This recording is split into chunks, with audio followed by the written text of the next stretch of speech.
We talked about the Georgia recount. There's a 14,000 vote spread. There are 5 million votes. 4.9 something. Okay. So I did a little math. That comes out to 0.0028% of the vote. That's a very tiny fraction of the vote. And I asked you, do you think it is likely that that will be 14,000 or 0.0028 of the vote, percent of the vote, will be found to have been actually Trump votes or at least non-legal Biden votes? And you said no, maybe a few hundred. So why are we going through any of this if that's what you believe? Well, you're confusing a recount with the issue of whether illegal votes were cast.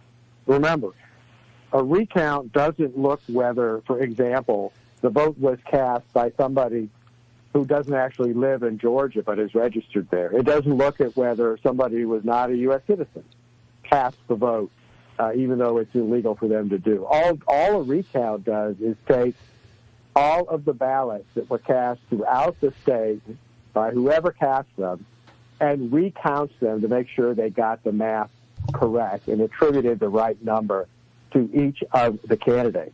That doesn't tell you whether or not, for example, there was absentee ballot fraud and somebody picked up, 100 votes, 100 absentee ballots here, 1,000 there, filled them out, forged signatures, and sent them in.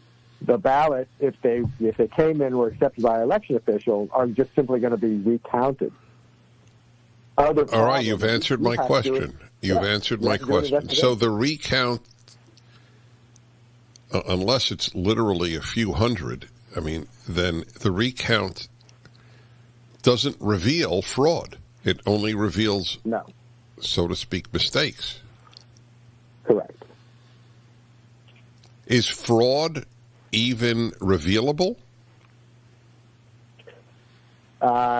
Not unless you do the right kind of checking. And again, I'll give you an example of what I mean. A couple of years ago, 3 professors from Virginia actually did a study based on voter survey data after the 2008 election.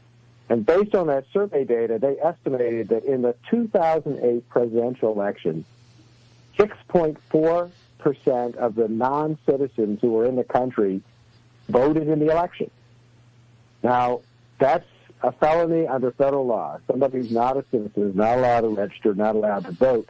But there's no verification process. In Georgia, just as in every other state, when you register to vote, they don't actually check to make sure you are a U.S. citizen. So the only way to be able to check if non-citizens are registered and voting in the state would be to do that kind of investigation or verification process. And every time there's been any attempt to do anything like that, it gets stopped in the courts. Georgia actually is one of the few states that passed a law requiring proof of citizenship when you register to vote, and the left went to court and got court orders saying that they weren't allowed to do that because it was somehow discriminatory. Wait, so a Georgia court overruled the law? Yes, Georgia federal court said that Georgia could not enforce its proof of citizenship requirement. On what grounds? I didn't follow the grounds again. Oh, they say it's somehow discriminatory to require people to prove they're a U.S. citizen to be able to register. Who does it discriminate against? Wait, who does it discriminate against? Opinion.